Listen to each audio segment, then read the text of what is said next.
네, 지난 주간은 봄이 아니라 여름이 오는 것 같았습니다. 왕성한 봄 기운을 느낄 수 있어서 참 좋았습니다. 한두 달 후에는 우리가 완전히 다른 세상에서 살게 될 것입니다. 산과들이 푸르게 변하고 화려한 꽃이 피어 있는 화창한 봄의 세계에서 우리가 살게 될 것입니다. 그런데 이런 봄의 세계를 우리 사람의 힘으로 만들 수는 없습니다. 대형 온풍기를 많이 가동한다고 해서 이 지구의 온도를 높일 수는 없습니다. 사람의 힘으로 봄을 오게 할 수 없습니다. 사람의 능력을 초월하는 하나님의 섭리와 능력으로 우리는 봄이라는 새로운 환경에서 살게 될 것입니다. 우리 인생을 우리 자신이 만들어 간다고 생각하지만 사실 우리 스스로 만드는 우리 인생은 극히 일부분에 불과합니다. 예를 들어 농부가 밭에 씨를 뿌리고 잘 돌보아서 채소와 곡식을 거둡니다. 그런데 농부가 하는 일보다 하늘과 땅이 하는 일이 훨씬 더 많습니다. 농부는 씨를 뿌려놓고 가끔 밭에 들러서 물을 주거나 잡초를 제거해 줍니다. 반면에 땅은 날마다 매 시간마다 자기 안에 들어온 그 씨앗을 돌보고 싹이 트게 하고 또 자라게 합니다. 심지어 농부가 아무 일도 하지 않아도 땅과 하늘이 채소와 곡식을 기르기도 합니다. 이 때문에 하늘과 땅의 도움 없이 농사를 지을 수 있는 사람, 농산물을 거둘 수 있는 사람은 하나도 없습니다.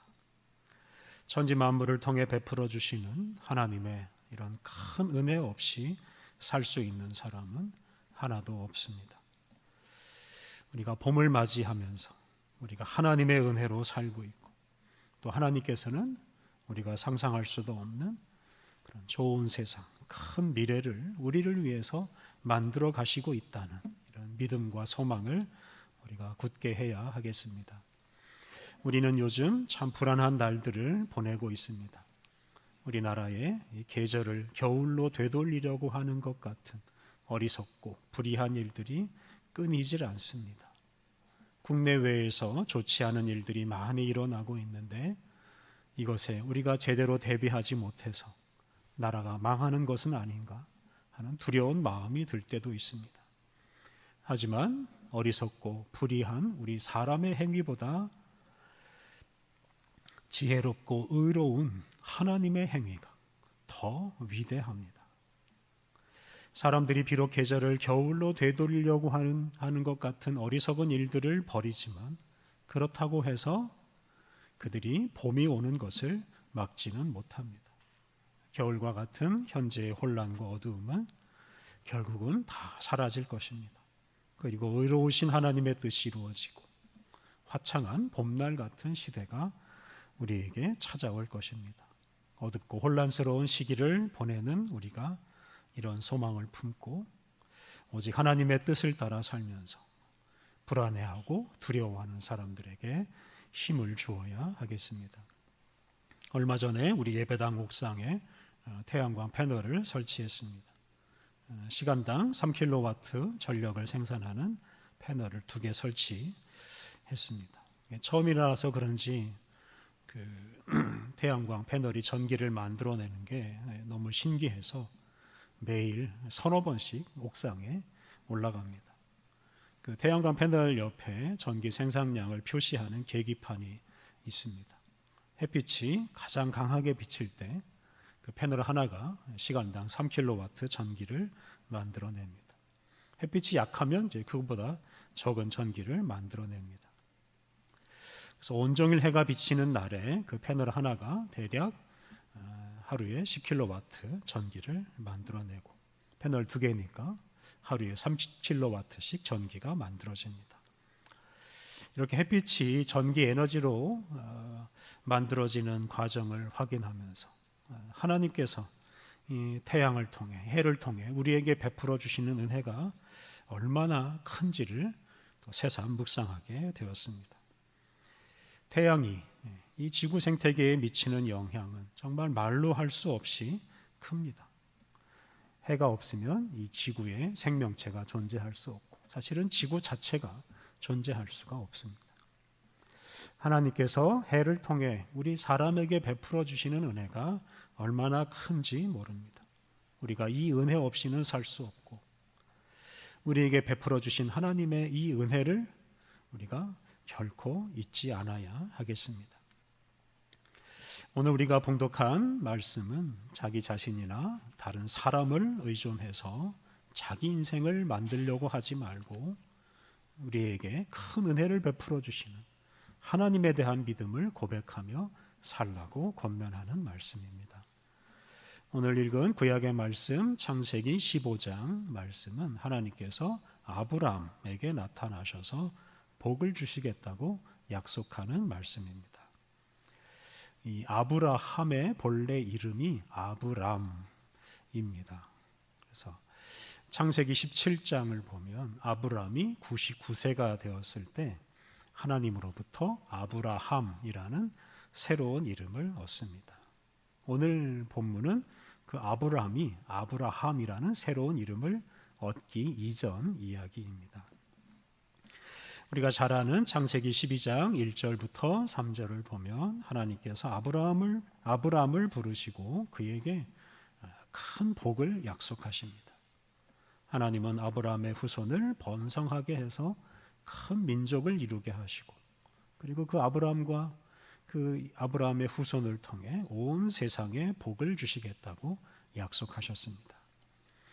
아브람은 이제 그 복의 약속을 믿고 그의 삶의 터전과 친척들을 다 버리고 하나님의 인도하심 따라서 이 가나안 땅으로 이주하였습니다. 그런 후에 이제 시간이 많이 지나고 이런저런 변화가 일어납니다. 오늘 읽은 본문 앞에 있는 창세기 14장을 보면 아브라함의 조카인 롯이 사는 이 소돔이라는 도시가 전쟁에 휘말립니다. 그리고 그 아브라함의 조카 롯과 그의 가족들이 다 사로잡혀가고 재물도 다 빼앗기고 맙니다. 그때 아브라함은 자기 수하에 있는 380명이나 되는 많은 사람들을 이끌고 그 전쟁에 참여합니다. 그리고 이제 조카 롯을 구하고 적들이 빼앗아간 롯의 가족과 재산들을 다 찾아옵니다. 뿐만 아니라 그 소돔 사람들을 구하고 소돔 사람들의 재산까지 다 되찾아 왔습니다. 그러자 소돔 왕이 아브라함에게 살해하는 의미로 아브라함이 되찾아온 재산은 다 아브라함에게 주겠다고 하였습니다. 그런데 아브라함이 그 소돔 왕의 제안을 거절합니다. 그때 아브라함이 이런 말을 합니다. 소돔 왕이 나를 부자가 되게 했다는 소리는 듣고 싶지 않습니다. 아브라함은 이제 부자가 될 수 있는 기회가 있었는데 그걸 포기합니다. 왜냐하면 다른 사람 도움받아서 부자가 되고 싶지 않았기 때문입니다. 이렇게 아브라함은 많은 사람을 거느리고 또 그 사람을 동원해서 전쟁도 하고 전쟁에서 승리할 수도 있는 그런 사람이 되었습니다. 또 많은 전리품을 얻을 수 있는 기회를 포기할 정도로 여유가 있는 사람이 되었습니다. 그래서 아브라함은 어느 정도 성공했다고 평가할 수 있습니다. 큰 세력도 없고 어느 정도 재물도 있었기 때문입니다. 그런데 아브라함은 그런 상태에 만족하지 못했습니다. 오늘 본문 1절을 보면 아브라함은 두려움에 휩싸여 있었습니다. 오늘 본문 1절에서 하나님은 아브라함에게 두려워하지 말라라고 말씀하셨습니다. 어느 정도 성공한 것 같은데 아브라함은 무엇 때문에 두려워했겠습니까?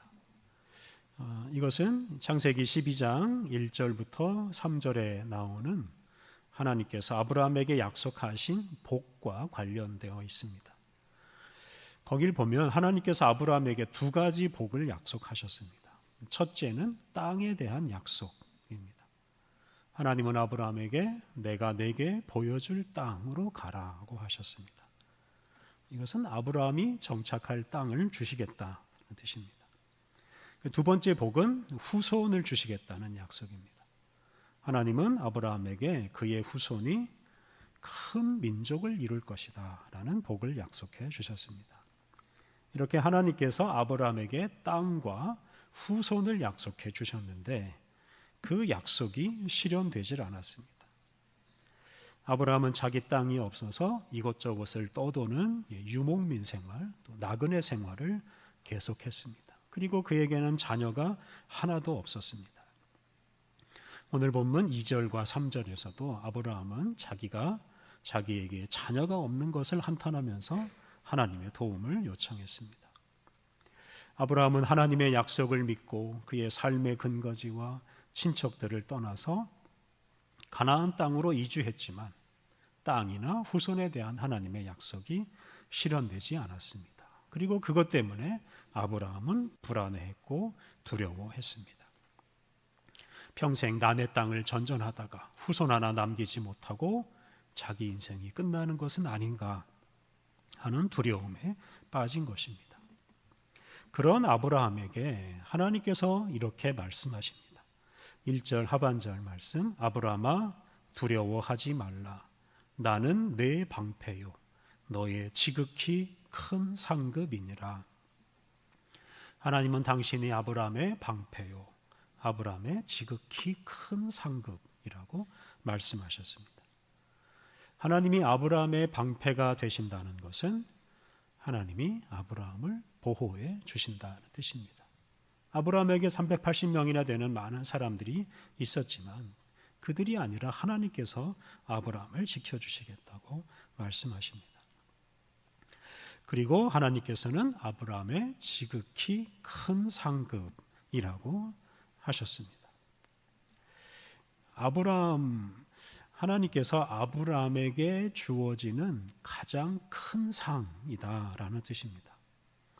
앞서 말씀드린 대로 아브라함은 하나님께 바라는 것이 있었습니다. 그것은 하나님께서 약속하신 땅과 후손입니다. 그런데 하나님께서는 그런 상보다, 땅과 후손이라는 상보다 더 크고 중요한 상이 있는데 그것은 바로 당신 자신이다라고 말씀하신 겁니다. 나는 너의 지극히 큰 상급이다라는 말씀이 바로 그 뜻입니다. 이 말씀은 아브라함에게 땅이나 후손 같은 그런 상이 없어도 하나님이라는 상이 있는 것만으로도 충분하다 뜻입니다. 왜냐하면 하나님처럼 큰 상이 없기 때문입니다. 오늘 본문 2절 이하 말씀은 아브라함의 그렇게 지극히 큰 상급이신 하나님께서 하실 일들을 말합니다. 2절과 3절을 보면 아브라함은 하나님께서 자기에게 많은 후손을 약속하셨지만 시간이 흘러도 자녀 하나가 태어나지 않는 것 때문에 두려워하고 있었습니다. 아브라함은 하나님께서 자기에게 후손을 주시지 않으니까 자기의 종 다메섹 사람 엘리에셀이 자기의 상속자가 될지도 모르겠다고 걱정했습니다. 이렇게 두려워하는 아브라함에게 하나님께서는 창세기 12장에서 약속하신 것을 다시 한번 약속하십니다. 오늘 본문 4절과 5절에서 반드시 아브라함에게서 후손이 태어나고 그 후손이 하늘의 별처럼 많아질 것이라고 약속하셨습니다. 그리고 이제 7절 이하에서는 땅에 대한 약속을 하십니다.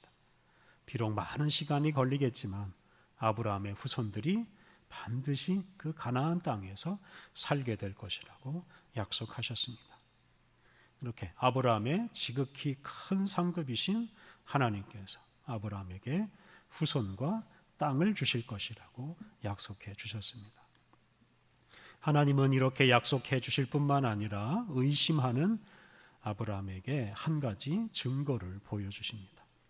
하나님은 아브라함에게 재물을 잡고 그 재물을 쪼개서 제단 위에 올려놓으라고 하셨습니다. 그리고 그 쪼갠 재물 고기 사이로 타는 횃불이 지나가게 하셨습니다. 하나님께서 반드시 약속을 지키시겠다고 하는 표시로 그런 것을 보여주신 것입니다. 이렇게 아브라함의 지극히 크신 상급인 하나님께서 아브라함을 위해서 반드시 약속을 지켜주시겠다고 맹세하셨습니다. 오늘 우리가 두 번째로 주목할 구절이 6절에 나오는 말씀인데요. 이런 하나님의 약속에 대한 아브라함의 반응이 나옵니다.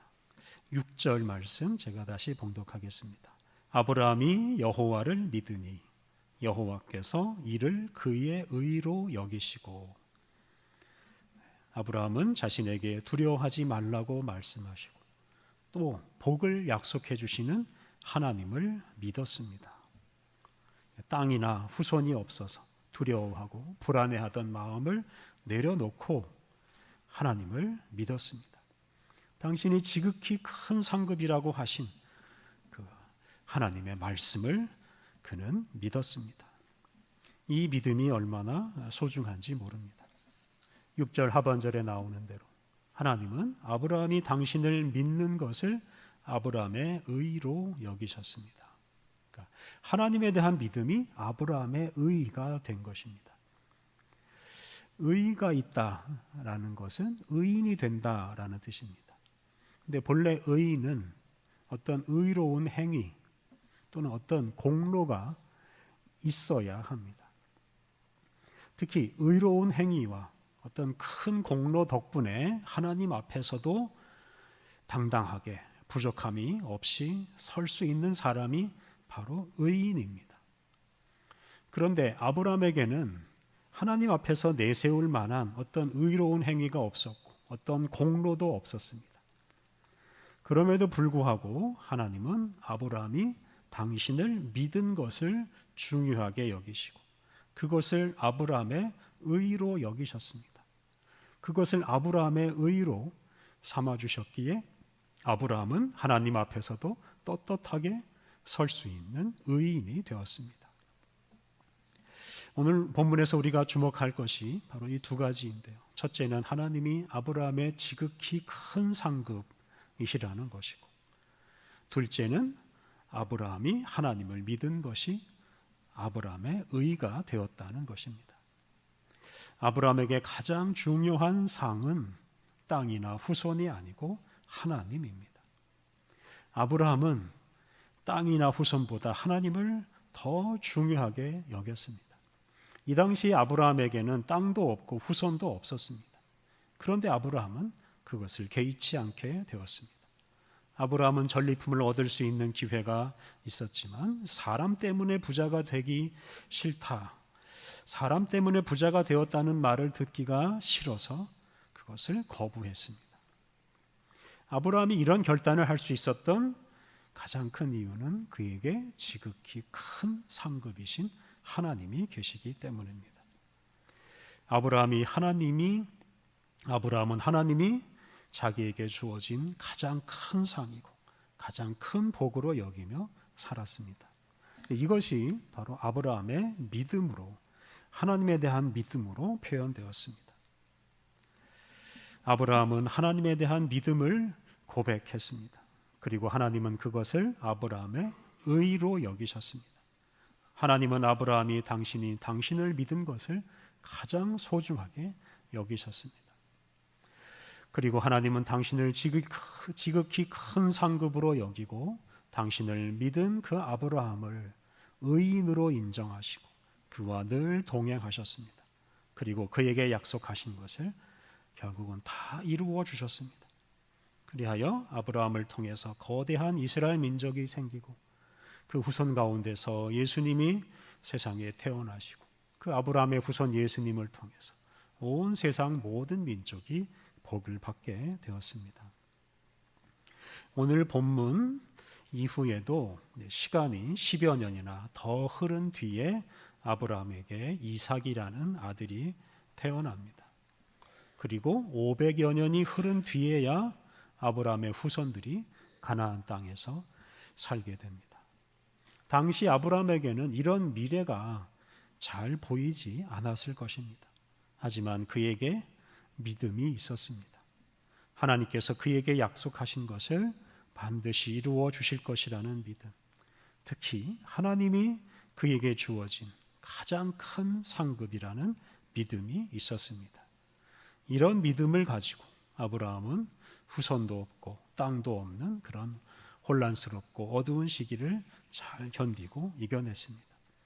그리고 그러한 믿음의 사람 아브라함을 통해서 이스라엘 민족이나 오늘 우리에게 환한 미래가 열렸습니다.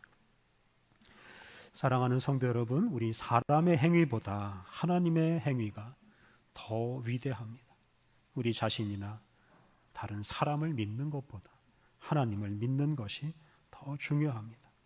우리 스스로 어떤 일을 하는 것보다 하나님께서 우리를 위해 하시는 일들을 믿음으로 받아들이는 것이 더 중요합니다. 하나님이 우리의 지극히 큰 상급이시기 때문입니다. 아브라함은 자기 자신이나 다른 사람을 믿지 않고 오직 하나님을 믿고 하나님을 지극히 큰 상급이라고 여기며 살았기에 그를 통해서 온 세상 모든 민족이 복을 받는 참 놀라운 역사가 이루어졌습니다. 오늘 봉독한 신약의 말씀은 예수님께서 죽음의 위협을 무릅쓰고 예루살렘으로 가시겠다고 다짐하는 말씀입니다. 오늘 본문 누가복음 13장 33절에서 예수님은 내가 갈 길을 가겠다라고 선언하셨습니다.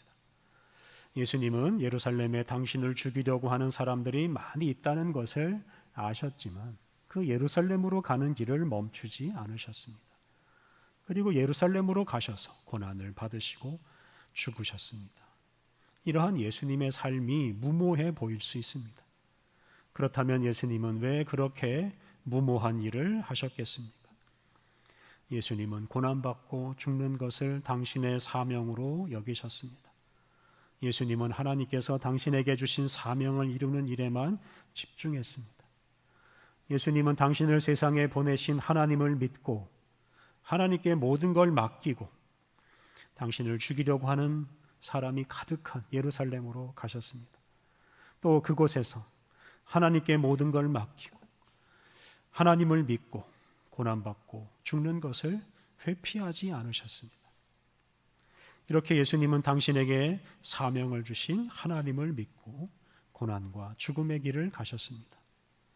그리고 하나님께서는 그런 믿음의 사람 예수님을 사용하셔서 새로운 세상, 더 큰 세상을 만드십니다. 하나님은 예수님이 고난받고 죽는 것으로 끝나게 하지 않으셨습니다. 예수님을 죽은 사람들 가운데서 살아나게 하심으로 죄와 사망의 세력을 제압하셨습니다. 그를 통해 죄로 인해 죽을 수밖에 없는 사람들에게 큰 소망을 주셨습니다. 그리고 죄와 사망이 없는 하나님 나라 소망을 주셨습니다. 창세기 15장에서 하나님은 두려워하고 의심하던 아브라함을 찾아오셔서 그의 믿음을 굳게 해주시고 당신이 그의 지극히 큰 상이라는 사실을 고백하며 살게 하셨습니다. 그리고 그러한 아브라함을 통해 하나님은 더 크고 아름다운 세상을 만들어 가셨습니다. 오늘 우리들도 우리의 믿음을 굳건하게 해야 할 때를 살고 있습니다. 아브라함을 찾아오셨던 하나님께서 오늘 우리를 찾아오십니다. 그리고 그 하나님 앞에서 우리의 믿음을 굳게 하도록 우리에게 은혜를 베풀어 주십니다. 하나님이야말로 우리의 가장 큰 상급이요 우리의 믿음을 통해 새로운 세계를 만들어 가시는 분이라는 믿음을 우리가 고백해야 하겠습니다. 우리가 이러한 믿음을 굳건하게 하고 고백할 때 지금 우리가 겪고 있는 혼란과 어려움 속에서도 소망을 품을 수 있고 그리고 그 소망이 반드시 이루어질 것입니다.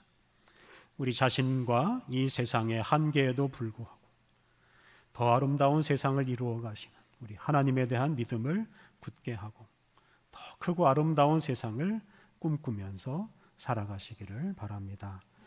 기도하겠습니다. 하나님, 주님은 우리의 큰 소망이요 우리의 지극히 큰 상급이십니다.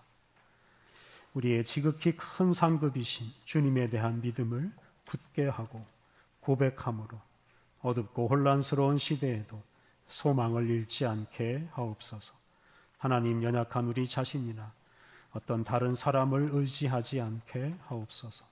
더 크고 아름다운 세상을 이루시는 주님을 믿고 주님의 뜻을 이루기 위해 오직 주님의 뜻에 순종하게 하옵소서. 주님의 뜻을 이루기 위해 고난과 죽음의 길을 가신 예수님처럼 우리도 모든 것을 주님께 맡기고 더 크고 아름다운 세상을 이루시는 주님을 믿고 기꺼이 고난과 죽음의 길도 마다하지 않게 하옵소서. 예수님의 이름으로 기도드립니다. 아멘.